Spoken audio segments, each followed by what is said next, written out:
Hai, Assalamualaikum. Nama saya Nur Ansyaliatus binti Omar. Nombor ID KBJ 2508100015. Nama saya Atirah Ayuni binti Alwi. Nombor ID saya KBJ 2508100021.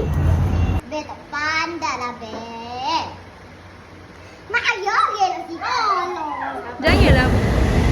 Sebelum aktiviti dijalankan, saya merasa teruja untuk melihat kemampuan dan reaksi mereka untuk melakukan aktiviti ini dengan baik. Semasa aktiviti berlangsung, saya melihat Amanda sangat minat dan sangat menyukai aktiviti ini. Namun, semasa sedang aktiviti dilakukan, tiba-tiba Amanda mengambil dan merebut getah dari kawannya. Lalu dia berebut kerana tidak sabar menunggu giliran. Selepas aktiviti berlangsung, saya berasa gembira kerana Amanda dapat menyelesaikan aktiviti dengan baik. Namun begitu, Amanda harus belajar untuk menghormati giliran rakan-rakannya. Daripada aktiviti ini, saya dapat lihat bagaimana Amanda berinteraksi dengan rakannya.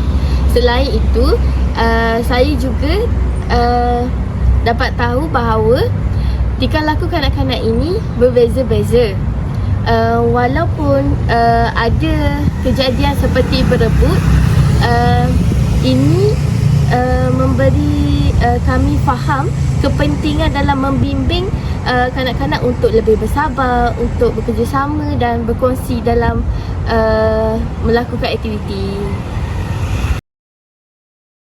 Ulasan, temu bual dan pemerhatian yang kami dapat ialah yang pertama, cikgunya mengatakan bahawa tingkah laku Amanda ini sangat baik dalam kelas, tetapi dengan kami, tingkah lakunya sangat agresif. Kedua, mengikut cikgunya, dia berkata bahawa Amanda ni seorang yang patuh arahan dengan baik. Tetapi dengan kami, Amanda tidak begitu dan ia mengabaikan arahan yang kami berikan. Yang ketiga pula ialah gurunya mengatakan bahawa Amanda ini sangat mudah bergaul. Ya, benar, kami sangat mengakui kenyataan tersebut kerana dengan kami juga, kami melihat dia sangat mudah bergaul dan sangat suka berinteraksi dengan rakan sebaya.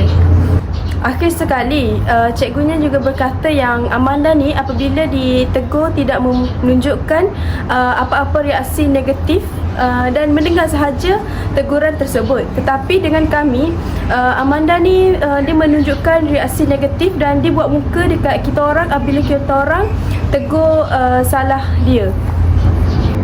Pada pandangan saya, Amanda ini menunjukkan tingkah laku yang berbeza kerana dia hanya menunjukkan tingkah laku yang baik kepada orang yang dia selesa atau rapat. Tetapi jika dengan orang luar atau dengan kami, dia menunjukkan tingkah laku yang tidak sepatutnya, mungkin kerana kurang selesa atau merasa tidak selamat.